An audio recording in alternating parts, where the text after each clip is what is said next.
Hello everyone. Today I will show you how to fix SignalRGB when it is not detecting your devices.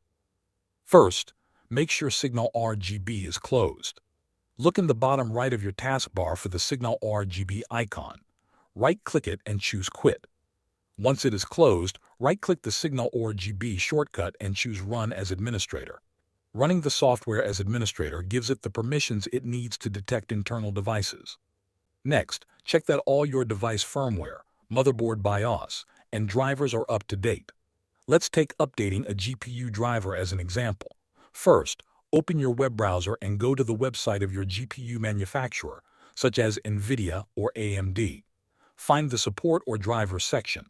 Then select your GPU model from the list. Download the latest driver available for your operating system. If you are using RGB controllers or components connected to motherboard RGB headers, these may not be discovered automatically. You need to configure them manually inside SignalRGB. Go to the Devices tab and look for any controllers that show a yellow icon. Select them and assign the correct components so SignalRGB knows what is connected.